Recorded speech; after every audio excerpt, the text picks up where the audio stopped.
सुहानी अपने ससुराल वालों के साथ बैठकर नाश्ता कर रही थी कि अचानक दरवाजे की घंटी बजी। बहू जाओ बेटा, देखो तो सही, तुम्हारे ससुर जी तो नहीं आ गए हैं।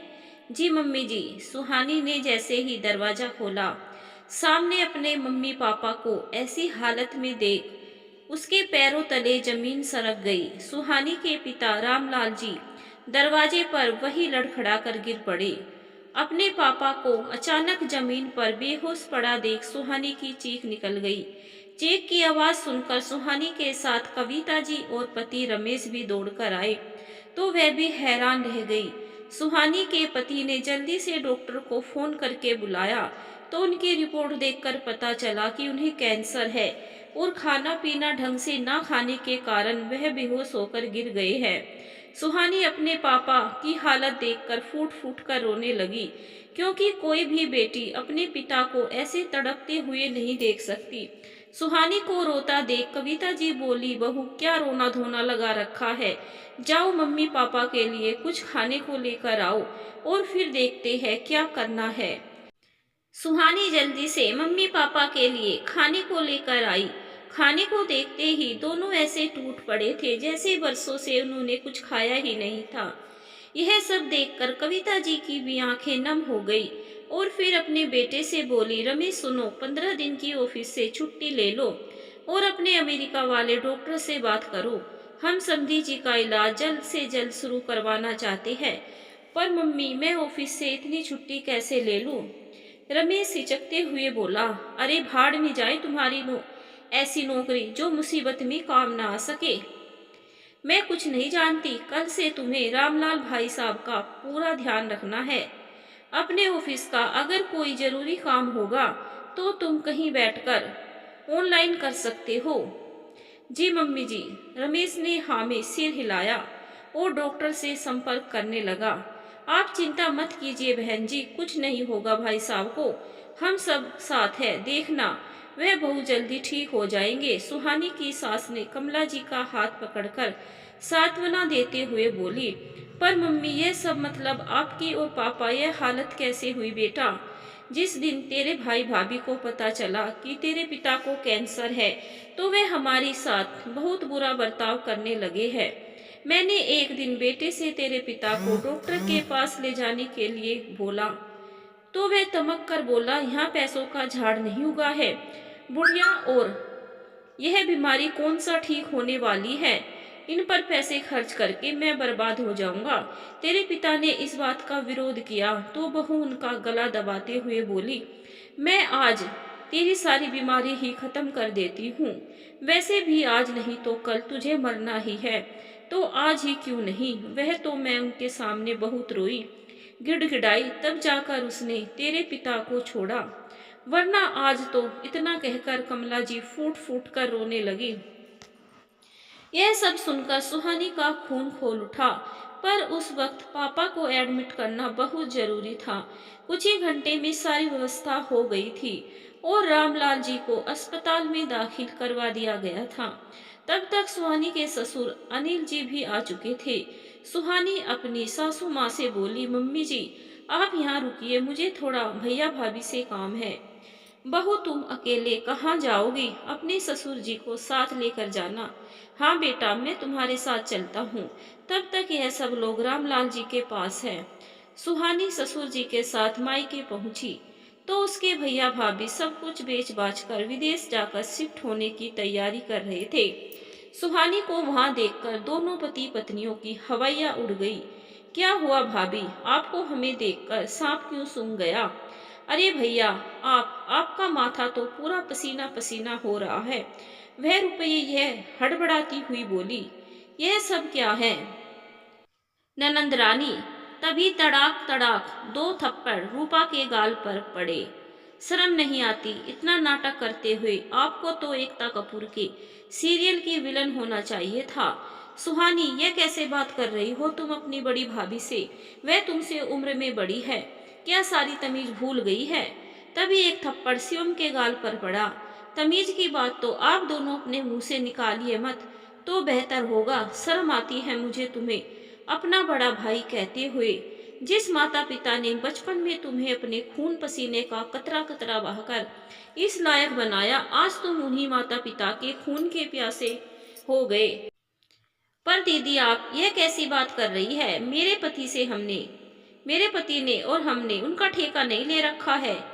अरे, उनकी बीमारियों में ही उलझे रहते तो अपनी जिंदगी कब जीते। पता नहीं क्या खाकर पैदा हुए जो मरने का नाम ही नहीं लेते।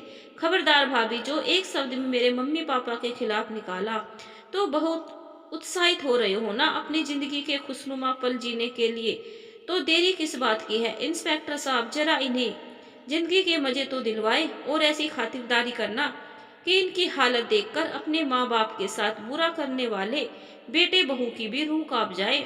सुहानी के इतना कहते ही पुलिस सख्ते में आ गई। पुलिस को देखकर दोनों के पैरों तले जमीन खिसक गई। मैं सुहानी, रामलाल जी की बेटी, अपने माता पिता पर अत्याचार करने वाले और उन्हें प्रताड़ित करने वाली भाई भाभी के ऊपर केस दर्ज करवाती हूँ। सुहानी का यह रूप देखकर रूपा और उसका भाई की आंखें फटी की फटी रह गई।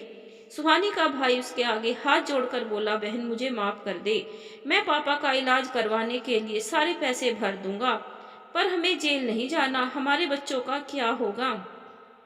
हम बर्बाद हो जाएंगे। सुहानी बोली, सोनू मेरे पास रहेगा, उसे भी पता चलना चाहिए कि उसके माता पिता ने अपने माता पिता के साथ कैसा सलूक किया है। लेकिन तुमने जो किया है उसकी सजा तो तुम्हें जरूर मिलेगी। जब अपने पर बीतती है तो इंसान को पता चलता है कि सामने वाले के दर्द की तड़प क्या होती है। ऐसे ही तड़पाया तुमने अपने जन्मदाता माता पिता को। अब तड़पने की बारी तुम्हारी है। सारी उम्र तुम अब अपने बच्चों के लिए तड़पते रहना। सुहानी ने दलाल से अपने मकान के पेपर छीन लिए और ससुर के साथ वापस लौट आई।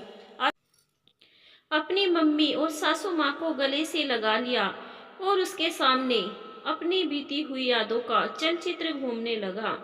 और वह उस दिन को याद करने लगी जिस दिन सुहानी की सासू माँ ने जबरदस्ती उसे मायके फोन करने के लिए अपनी मम्मी पापा का हाल चाल पूछने को कहा था। बेटा सुहानी, समय निकालकर थोड़ा हमें भी दे जाना।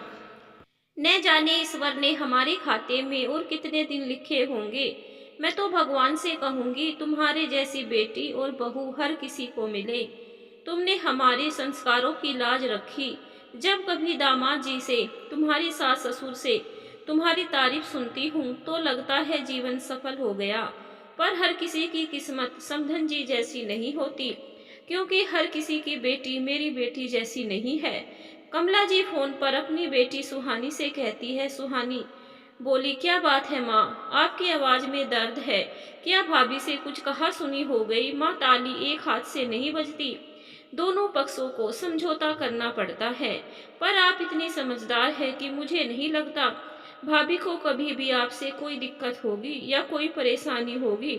तो मुझे बताइए, मम्मी जी और पापा जी बाहर का खाना नहीं खा पाते, उनकी दवाइयों का समय पर लेना बहुत जरूरी हो जाता है, इसीलिए उन्हें छोड़कर मेरा आना जाना बहुत मुश्किल होता है। कमला जी बोली, नसीब नसीब की बात है, मेरी बेटी दूसरों की माँ के खाने पीने और दवाइयों का ध्यान रखती है, और किसी और की बेटी उसकी माँ को 2 रोटी के लिए भी तरसाती है। इतना कहते कहते कमला जी रोने की आवाज सुहानी के कानों में पड़ी। सुहानी बोली, माँ आप रो रही है? और क्या कहा आपने? मैंने ठीक से सुना नहीं, किसी रोटी नहीं मिल पा रही। माँ बताइए तो सही, आखिर बात क्या है? कमला जी अपने आंसुओं को छुपाने की नाकामयाब कोशिश की और जबरदस्ती हंसी जताकर बोली, अरे नहीं बेटा, वो टीवी में सास बहू का सीरियल देख रही थी, उसकी आवाज आ रही होगी। मैं बिल्कुल ठीक हूँ, तुम उन सब का ध्यान रखो। सुहानी इधर माँ माँ कहती रही और उन्होंने फोन रख दिया। सामने सुहानी के पति रमेश जब दफ्तर से लौट कर आए, सुहानी ने अपने मन की शंका उनके सामने जताई। रमेश बोले, फोन करके फिर से बात कर लो, हो सकता है तुम्हारे सुनने में कोई गलती हो गई हो। सुहानी को भी लगा शायद उसने ही कुछ गलत सुना। उसके मन में यह बात जरूर खटकी कि बहुत समय हो गया वह मायके नहीं गई। उसकी भाभी का स्वभाव थोड़ा रूखा है, शायद इसी वजह से माँ ने कहा। यही सब सोचकर सुहानी ने बात टाल दी, पर जब उसने अपनी सासू माँ को सारी घटना बताई उसने कहा कि कुछ दिन के लिए जा सकती हो। सुहानी ने कुछ तय नहीं किया, पर उसने दिमाग में यह बात चल रही थी। ठीक एक हफ्ते बाद सुनते हैं, मैं दोपहर का खाना बनाकर रख दिया है। राजू और पिंकी ट्यूशन पढ़ने जाना है, आज आपकी छुट्टी भी है, तो बस मेरी इतनी मदद कर दीजिए कि उन दोनों को ट्यूशन छोड़ आइएगा और फिर 1.5 घंटे बाद ले आइएगा। ध्यान रहे कि भूल मत जाइएगा। और हाँ, माँ जी खाना परोसने में आपकी मदद कर देगी, बस ध्यान रखिएगा कि वह खाना ठीक तरीके से खाए। वैसे खाने के टेबल पर आप रहेंगे तो उन्हें खाना अच्छा ही लगेगा। जब मैं रहूंगी तो खाना जरूर बेस्वाद लगेगा। बहू चाहे जितना भी कर ले, बेटा पास रहता है तो माँ बाप को अच्छा लगता ही है, इसमें कोई बुरी बात नहीं है। सुहानी रमेश से मुस्कुराते हुए कहती है। रमेश बोला, अगर तुम्हें मेरी माँ का प्यार चाहिए तो अगले जन्म में तुम उनका बेटा बन जाना और मैं उनकी बहू बन जाऊंगा। और वैसे तुम कहाँ जा रही हो जो मुझ पर इतनी बड़ी बड़ी जिम्मेदारियां छोड़ रही हो? तुम जानती हो ना, ना तो बच्चे मेरी बात सुनते हैं और ना ही माँ और पापा। फिर कैसे तुम कुछ घंटों के लिए उन सब की जिम्मेदारी मुझ पर छोड़ रही हो? नहीं नहीं, मैं नहीं संभाल सकता। तुम हमें छोड़कर नहीं जा सकती। सुहानी बोली, हद करते हैं आप, सब कुछ करके जा रही हूँ, बस इतना ही तो बोल रही हूँ कि बच्चों को ट्यूशन छोड़ दीजिए और फिर ले आइएगा। माँ जी सब कुछ देख लेती है। हाँ, वो बात अलग है कि मैं सामने रहती हूँ तो वह कुछ करना नहीं चाहती, वरना मेरे पीछे से वह बहुत अच्छे से घर संभालती है। आखिर उन्हीं से तो मैंने सीखा है घर गृहस्थी को संभालना। रमेश बोला, एक तरफ तो तुम माँ की शिकायत करती हो कि वह तुमसे ज्यादा मुझे चाहती है, तुम्हारी वह तारीफ नहीं करती, फिर दूसरी तरफ तुम माँ की तारीफ भी करती हो कि उन्होंने ही तुम्हें घर गृहस्थी सिखाई। पता नहीं तुम माँ के बारे में क्या सोचती हो। सुहानी बोली, सुनो जी, जो कहना है कहो, पर मेरी सास के बारे में कुछ मत कहना। और एक बात मैं आपको बता दूं, क्योंकि मुझे लगता है आप भूल रहे हैं कि 15 दिन बाद गर्मियों की छुट्टी पड़ने वाली है और मुझे मायके जाना होगा। तो हाँ, जाने से पहले उन लोगों के लिए कुछ उपहार ले लेती हूँ और घर का जो भी सामान होगा वह भी लाकर रख दूंगी, ताकि आपको बाजार जाना ना पड़े। समझे मेरे भुलक्कड़ पतिदेव।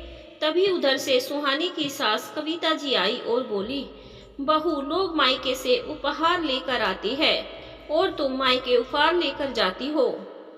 हमें याद है जब हम मायके जाते थे तो 2 जोड़ी कपड़े ले जाते थे और उधर से घर भर के लिए कपड़े और उपहार, मिठाई और न जाने क्या क्या लेकर आते थे। पर यहाँ तो उल्टी गंगा बह रही है।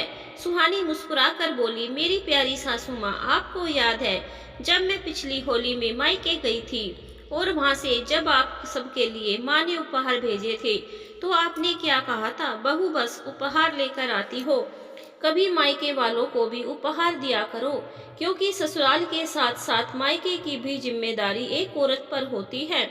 शादी के बाद पति और ससुराल क्या मिल गया, तुम तो उन्हें कुछ देना भी भूल गई। कविता जी सुनकर मुस्कुराने लगी। सुहानी बोली, माँ जी, मैं 2-3 घंटे में बाजार से होकर आती हूँ, बस आप लोग अच्छे से खाना खा लीजिएगा। और हाँ, अगर मुझे आने में देर हो जाए तो जब काम वाली आए तो उसे कहिएगा रसोई के सारे बर्तन लेकर रसोई को साफ कर दे। बस एक बार आप देख लीजिएगा, वरना वह कामचोर जहाँ जहाँ बर्तन रहता है वहाँ पहुँचती भी नहीं है। अब मैं चलती हूँ, वरना लेट हो जाएगा। कविता जी बोली, बहू, एक तरफ कहती हो कि तुम्हें आने में देर हो जाएगी और फिर तुम तो खाना खाए नहीं, फिर कैसे जा सकती हो? सुहानी बोली, माँ जी, सुबह इतना खाया है, अभी बिल्कुल भी भूख नहीं है, और भूख लगेगी तो मैं बोल में जूस पी लूंगी, पर अब मुझे जाने दीजिए। बस आप लोग ठीक से खा लीजिएगा। और हाँ, आप पतिदेव जब सब खाना खा ले तो एक बार मुझे बता दीजिएगा, वरना मेरा ध्यान यही लगा रहेगा। इतना कहकर सुहानी ने जल्दी से 2 थैले उठाए और घर से निकल गई। रमेश कविता जी से बोला, माँ, क्या आपको भी मायके जाने की खुशी में भूख नहीं लगती थी? न जाने औरतों की यह क्या आदत है, जब वह मायके के लिए कुछ करती है या वहां जाने की तैयारी में रहती है तो उनकी भूख प्यास मिट जाती है। कविता जी बोली, बेटा, तुम नहीं समझोगे, औरत का मन मायके और ससुराल में बट जाता है। क्या करे, किसी को भी छोड़ना नहीं चाहती, क्योंकि औरत के अंदर भगवान ने इतनी ममता जो भर रखी है। इतना कहकर कविता जी अपने कमरे में आराम करने चली गई। मॉल पहुंचकर सुहानी ने सबके लिए कुछ न कुछ उपहार लिए, यहाँ तक कि ससुराल वालों के लिए भी कुछ न कुछ ले ही लिया। बस अपने लिए कुछ नहीं लिया, क्योंकि सबकी खुशी में एक औरत को जितनी खुशी मिलती है वह कोई नहीं जान सकता। अपने लिए कुछ भी खरीदने से पहले औरत सोचती है बेकार में क्यों खरीदना, वही कोई दूसरा एक फल भी दे दे तो वह बहुत खुश हो जाती है। सुहानी ने बाजार से ही अपनी माँ को फोन करके बता दिया कि वह मायके आ रही है। माँ यह सुनकर खुशी से फूली नहीं समा रही थी, परंतु वह उसकी भाभी रूपा गुस्से से लाल पीली हो रही थी और अपनी सास को ताने दे रही थी।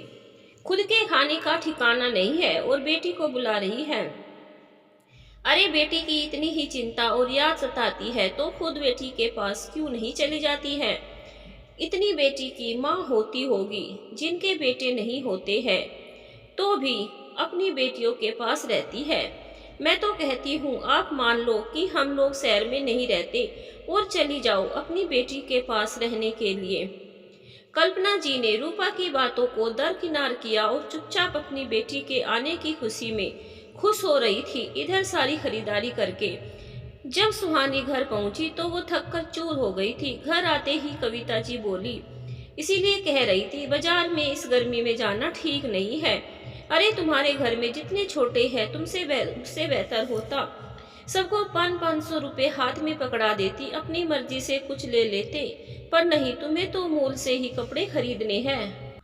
जहाँ 200 की चीजें 500 में मिलती है और 500 की चीजें 1000 रुपए में। खैर छोड़ो, मेरा क्या है, अपने पति के पैसे लुटा रही हो, अपना ही घाटा कर रही हो।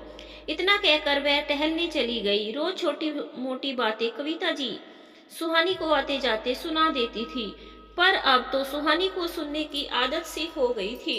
अब वो उनकी बातों को मन पर नहीं लगाती थी। जैसे जैसे दिन बीत रहा था, बच्चे तो नाना नानी के घर जाने के लिए उत्साहित हो रहे थे, पर सुहानी को पति और सास ससुर की चिंता सताए जा रही थी, जो कि बहुत कम बहुओं में देखा जाता है। जाने के एक दिन पहले रात में सब खा पी कर सो जाते हैं। सुहानी रमेश से बोली, सुनो जी, मैं क्या कह रही हूँ, क्या इस बार की छुट्टी टाल दूं? रमेश हैरानी से बोले, क्यों टालना है? अरे मैं संभाल लूंगा, एक बार मुझ पर भरोसा करके तो देखो। इतना कहकर रमेश जम्भाई लेने लगे। उन्हें नींद आ रही थी। सुहानी बैठकर सोचने लगी तो उसे पिछले साल की याद आई, जब वो छुट्टियों में 15 दिन के लिए मायके जा रही थी और रमेश पत्नी और बच्चों को छोड़ने के लिए स्टेशन गए थे। सुहानी ने सख्त हिदायत दे दी थी कि माँ जी और बाबूजी का ध्यान रखिएगा। वैसे तो वे दवाई समय पर ले लेते हैं, फिर भी समय समय पर उनसे एक बार पूछ लीजिएगा।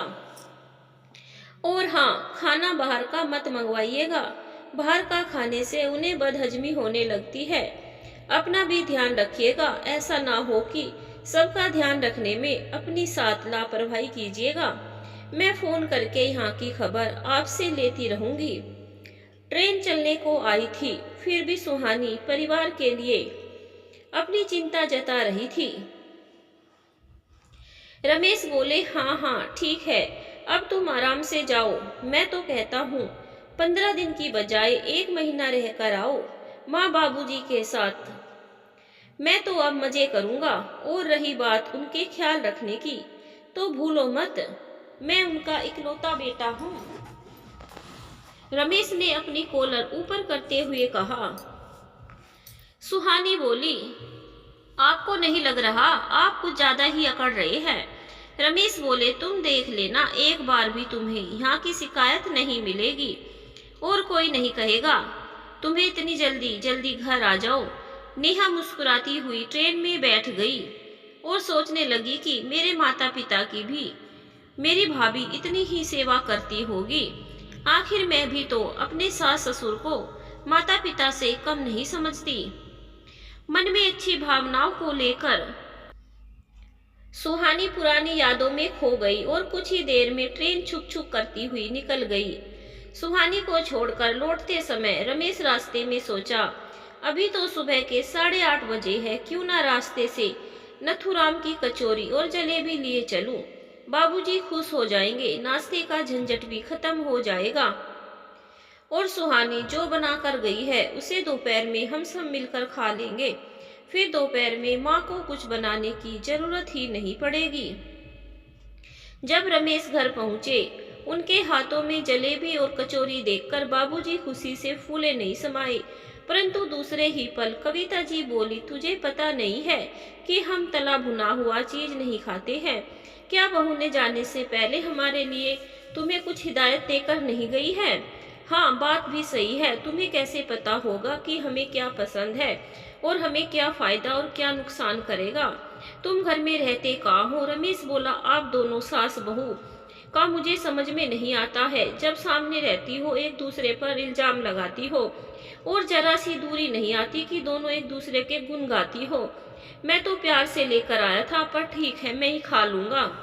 रमेश के माता पिता ने बहू के द्वारा बनाए गए नाश्ते को ही खाया। फिर समोसा और जलेबी रमेश को ही खत्म करना पड़ा। सुहानी अपने मायके पहुंची तो उसने अपने ससुराल के बिल्कुल उलट पाया। उसकी भाभी ने चाय और पानी उसके सामने लाकर ऐसे पटक कर रखा मानो किसी भिखारी के सामने खाली कटोरा रखते हैं। जब सुहानी ने भाभी से इस रूखे व्यवहार का कारण पूछा तो वह बोली, आपके सास ससुर के पास इतनी संपत्ति है, तभी तो आप उनकी सेवा करती हैं। मैं इन बूढ़े बुढ़िया की सेवा क्यों करूं? मुझे क्या मिलेगा? बाबा जी का लड्डू। आखिर है क्या आपके माँ बाप के पास? इस घर के अलावा खेती बाड़ी कुछ होता नहीं है। जितने जेवर और पैसे थे उन्होंने आपकी शादी में खर्च कर दिए। अरे, जिस पर खर्च किया है वह करे, सेवा मैं क्यों करूंगी? और सुन लीजिए माँ जी, अब बेटी और नाती नातिनी आई है तो बनाइए और खिलाइए, मुझसे उम्मीद मत रखिएगा। इतना कहकर रूपा अपने कमरे में चली गई। सुहानी के पिता बच्चों को बाहर घुमाने ले गए। फिर कल्पना जी ने रो रो कर बेटी को सारी बात बताई। सुहानी ने अपने भाई को बैठा कर समझाया कि अगर तुम्हें मम्मी पापा से इतनी ही दिक्कत हो रही है तो उन्हें महीने का खर्चा दो या फिर घर का किराया दो, वरना मुझे पुलिस में जाकर कंप्लेन करनी होगी। भाई समझदार था, वह अपनी पत्नी को लेकर ऊपर वाले कमरे में शिफ्ट हो गया और उसने समझाया कि अगर बहन ने पुलिस में कंप्लेन कर दी तो जेल हो सकती है। यह सुनकर रूपा डर गई। सुहानी ने पहले अपने माता पिता की रहने खाने की पीने की सबकी व्यवस्था की और पुलिस में जाकर एक छोटी सी कंप्लेन भी कर दी, ताकि उसके बाद जाने के बाद पुलिस वाले बीच बीच में आकर उसके माता पिता की खोज खबर लेते रहे। बड़ी मुश्किल से एक दिन कटा। उस रात सुहानी ने खुद माता पिता और बच्चों के लिए खाना बनाया और सबके साथ रहती, पर इसकी भनक उसने ससुराल में नहीं लगने दी, क्योंकि मायके की इज्जत तो बेटी को ही संभालनी पड़ती है। अगले दिन रमेश को खट्टी डकार आने लगी। जब रमेश माता पिता के दवाई का डब्बा उनके सामने रखा तो कविता जी बोली, पहले खुद जाकर गैस की दवाई ले लो और इतनी सारी दवाइयाँ हमारे सामने रख दी।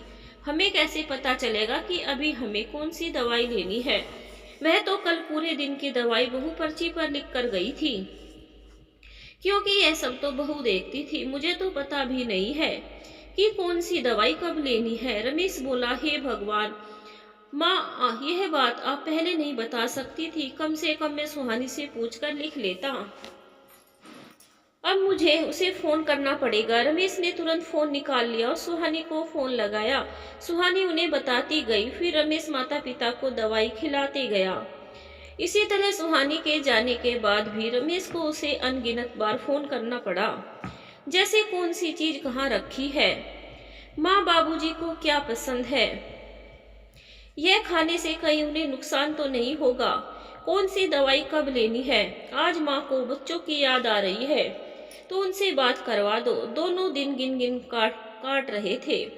कुछ रोज में रमेश थका थका सा रहने लगा, मानो कुछ अधूरा सा हो। एक रोज वह सुहानी को फोन किया और बोले, कहना तो नहीं चाहता था पर मैं खुद को बहुत बेबस महसूस करने लगा हूँ। माँ बाबूजी का अकेलापन मुझसे देखा नहीं जा रहा। मैंने सोचा नहीं था कि मुझे तुमसे यह कहना पड़ेगा कि तुम लौट आओ। मैं अपनी कही हुई बातों को वापस ले रहा हूँ।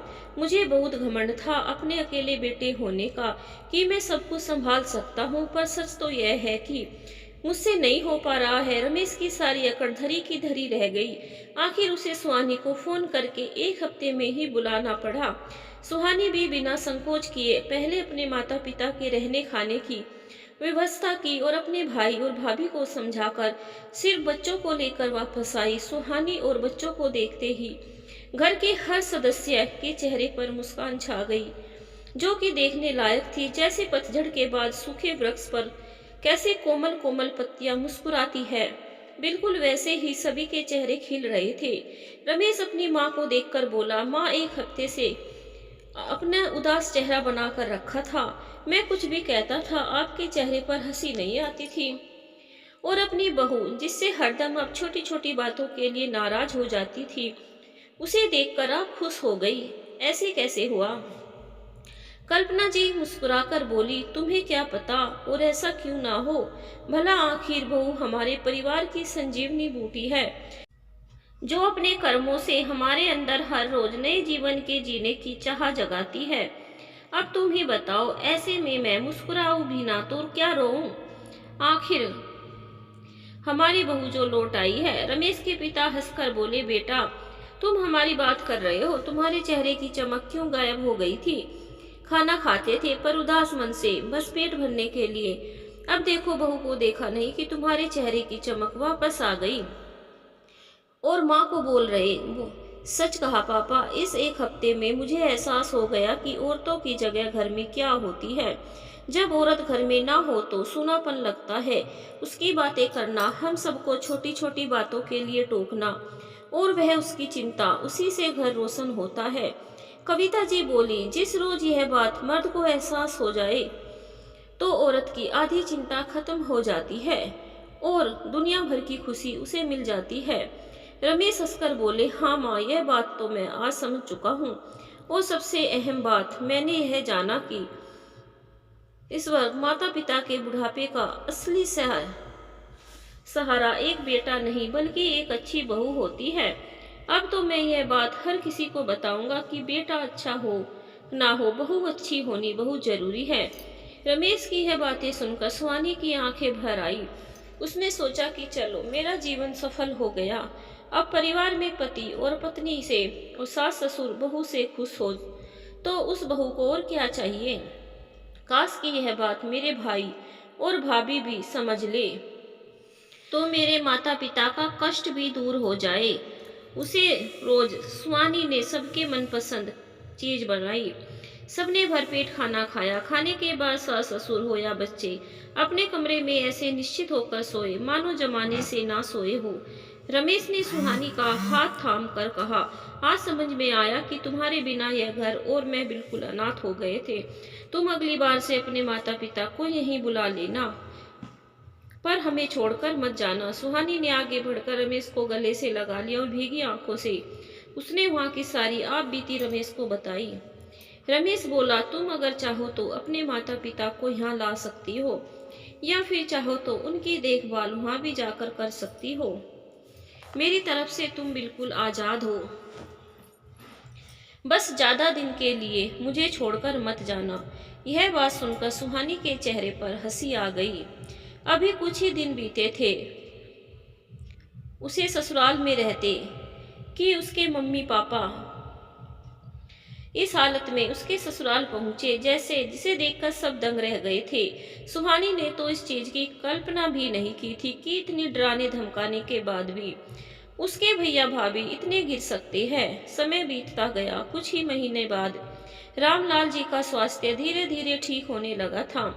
इस सब की जिम्मेदारी उसकी सास और ससुर दोनों मिलकर निभा रहे थे, क्योंकि सुहानी और रमेश दोनों नौकरी करते थे। इसीलिए वह नौकरी और घर संभालती और उसके साथ जो उसके मम्मी पापा की देखभाल करते थे। ऐसे ही सब हंसी खुशी समय व्यतीत कर रहे थे कि एक दिन सुहानी के भाई और भाभी गिड़गिड़ाते हुए उसके पास आ पहुंचे और मम्मी पापा की कदमों में गिरकर माफी मांगने लगे। कविता जी को उसके भैया भाभी पर बहुत गुस्सा आया और उसने भैया को खींचकर 2 थप्पड़ मार दिए। बेशरम, शर्म नहीं आती अपने माँ बाप के साथ ऐसा करते हुए। एक तो ऐसी हरकत की, ऊपर से यहाँ आकर अपने मगरमच्छ के आंसू भी बहा रहे हो। निकल जाओ मेरे घर से और आइंदा से इस घर की तरफ आंख उठाकर भी मत देखना। कविता जी ने उन दोनों को धक्के मारकर निकाल दिया और उस दिन के बाद से कभी बेटे की तरफ रामलाल जी और कल्पना जी ने मुड़कर नहीं देखा। रूपा का बेटा भी इतना समझदार था कि वह भी अपने माता पिता के साथ नहीं गया। जिस तरह से उन्होंने अपने माता पिता को तड़पाया, आज वह खुद अपने बच्चे के लिए तड़प रहे हैं।